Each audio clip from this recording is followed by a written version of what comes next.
Haven't we had so many plans in the past? Yes, We go with a plan, Mahbub Haq plan, then came the...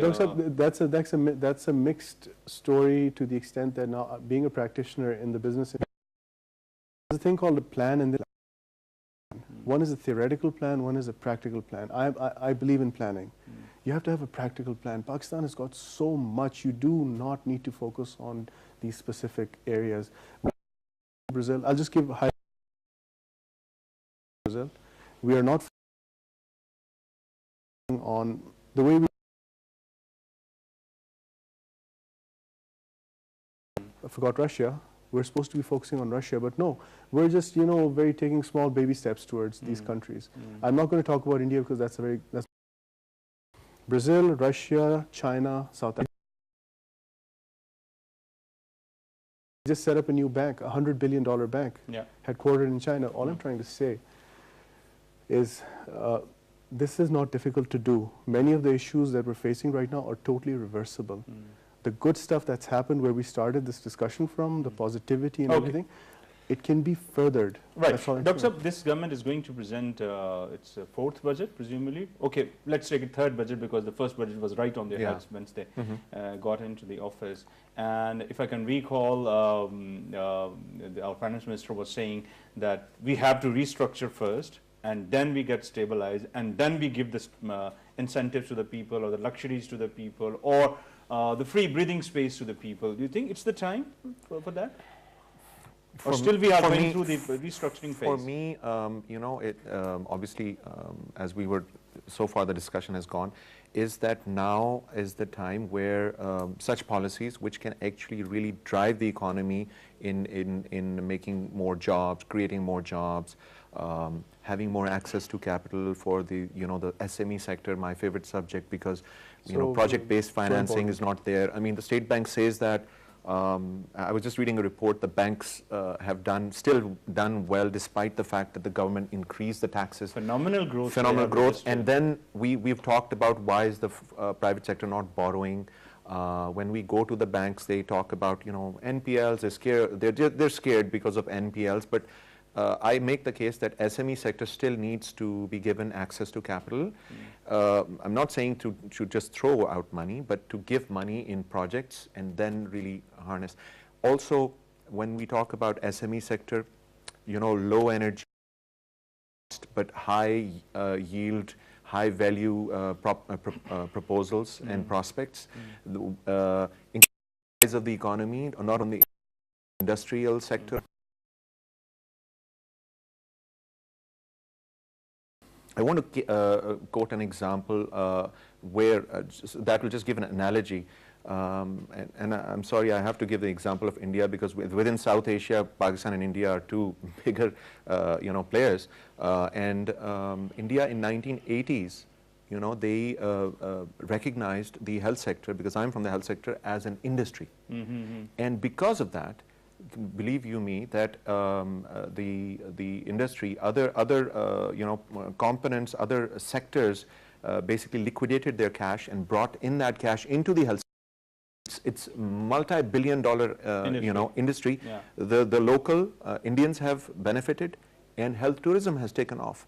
So it doesn't require a lot of energy. Okay. So and that's just one example. Education, health, bringing SME sector, bringing production capacities, bringing in innovation, basically trying to help these small, medium enterprises grow in terms of technology.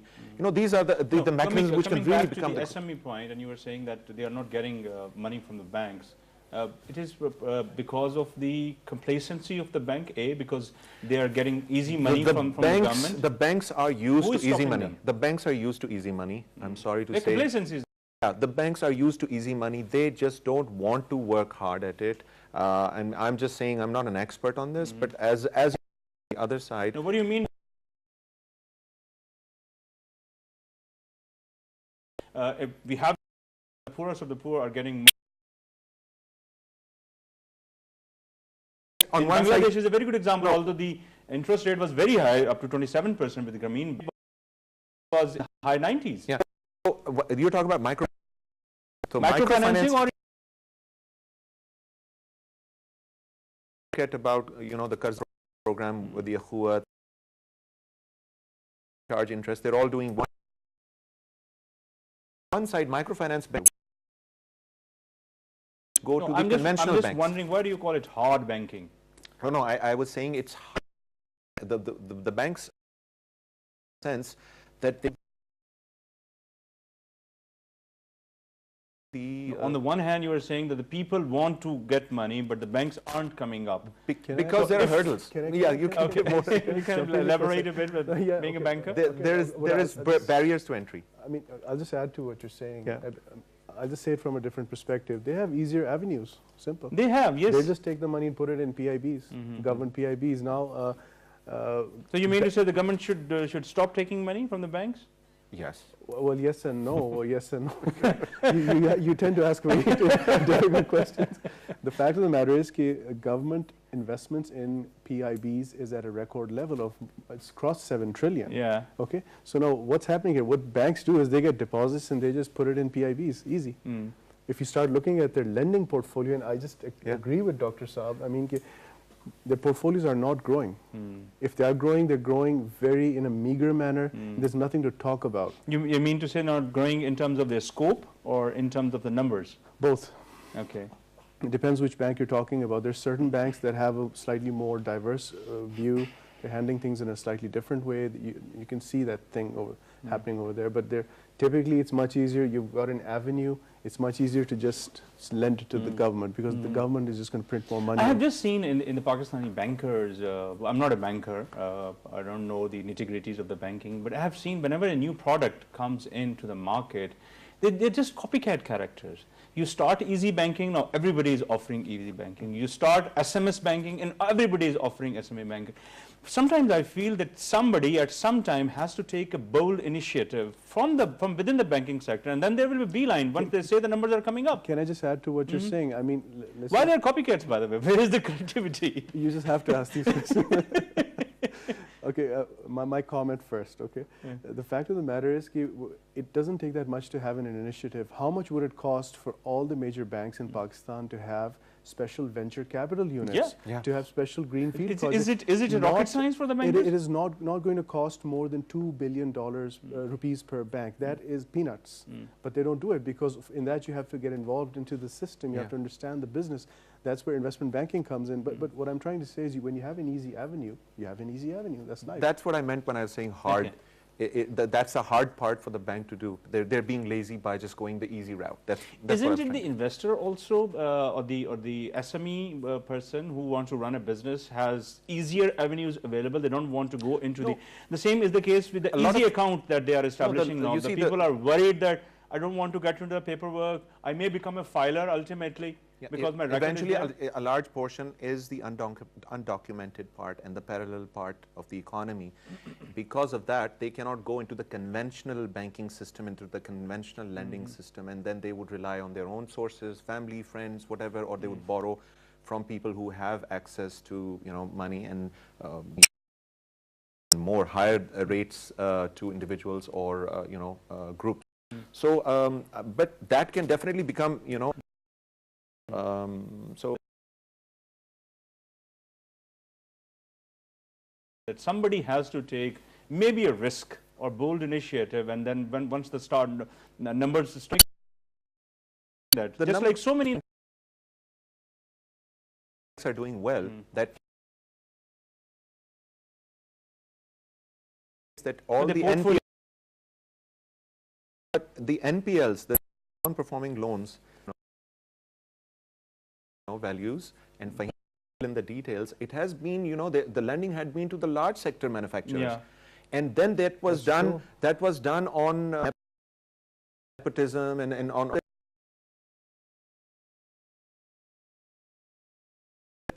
they were given, if they were given on the merit, if they were given on the project, if they were given on the due diligence, there was no reason that it would have actually helped the economy. Okay, let's come out of this bank there.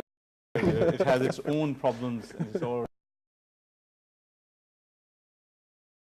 people who are sitting there they're A, complacent, and two, non-creative. They don't come up with the creative ideas. But let's coming back to the government of Pakistan. The energy is one of the basic problems that Pakistan's economy is facing at the moment since decades, and we are unable to bridge this 4,000 to 5,000 megawatt gap. The government is trying to come up to this. There has been certain problems, and first they were saying 2 years, 3 years, and now they're coming up with 2018. Is it also affecting the confidence of the people to invest in SMEs or even the larger sectors? Of course, because I mean, you've got an energy deficiency, which honestly, in whichever way I look at it, I can't seem to understand why.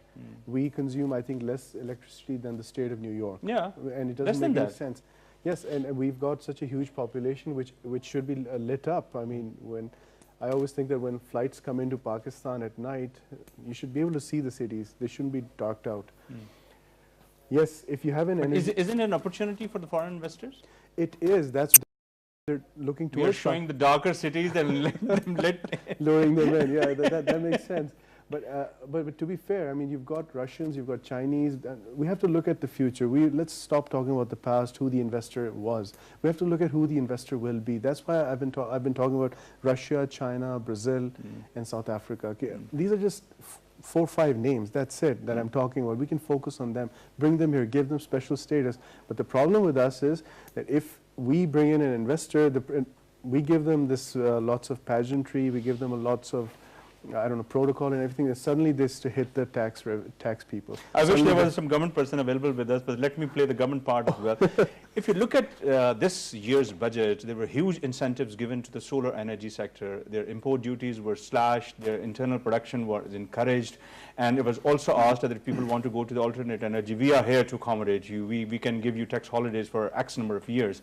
But still, in this year, no new venture has come up. There's a reason for it, because every new venture, every new business takes time to gestate.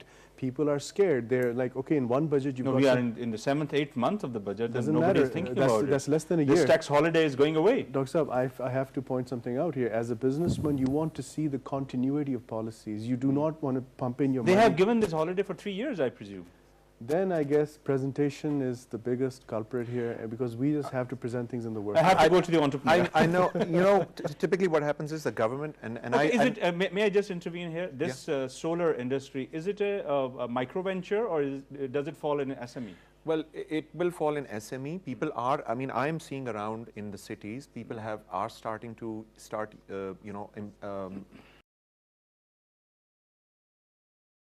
buildings, etc. So people are starting to use even at homes, but still the trend is going to be slow. It takes time because the cost ratio obviously. So somebody don't have the data. Yeah. So not only the data. You see, right now there's not enough data supporting that it can businesses which have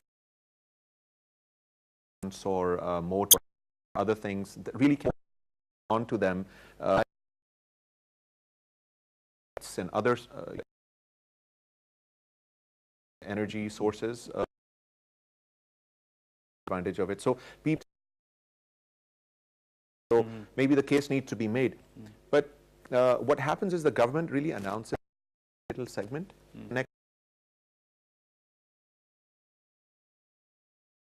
And that's why I said that it's made in silo. For example, we say that we have one window operation for the Board of Investment, but when somebody really comes in for investment, you find out that there are little hiccups down the road to properly take advantage of all the other basically policies that the government has announced. Okay. Can I just add something? Yeah. Serious hiccups. Yeah, serious hiccups.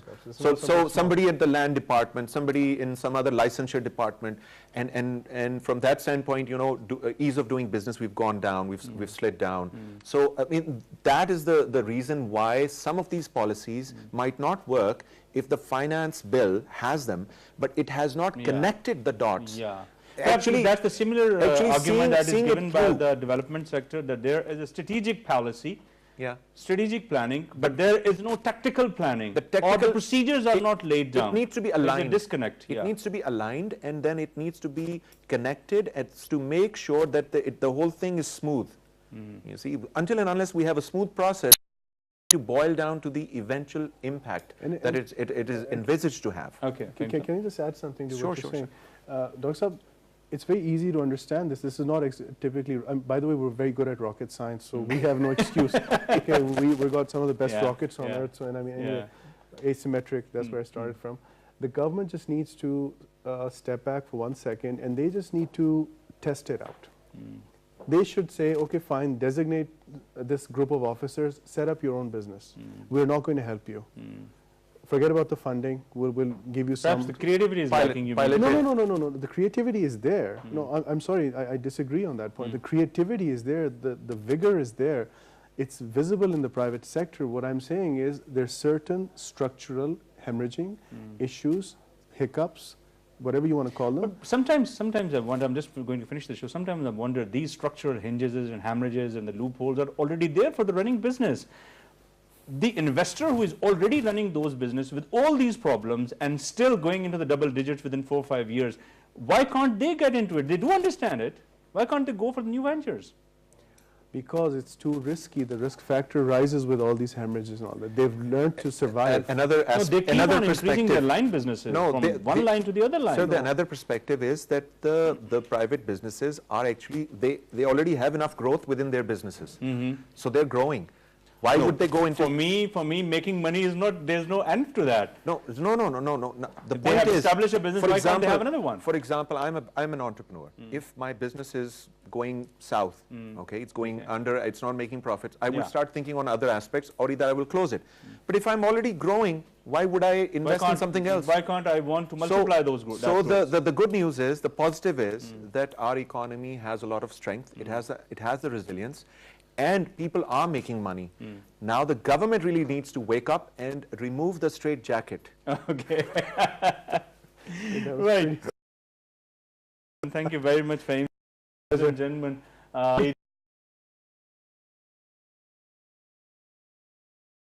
on economic affairs. This discussion, but also it have raised some serious questions, not only from the government sector, but also from the private sector. They are also equally complacent. They are equally as the government is. They provide those connecting dots, and Faheem have also pointed structuralize ourselves in a holistic manner. Who is going to do that? The angels are not going to fall from the skies. It's up to us, you and me, public and private sector, to do that. Your suggestions and feedback are more than welcome at facebook.com/Dr. Zubair Ghori official, and my Twitter handle is Dr. Zubair Ghori. That's all from us tonight. Have a very good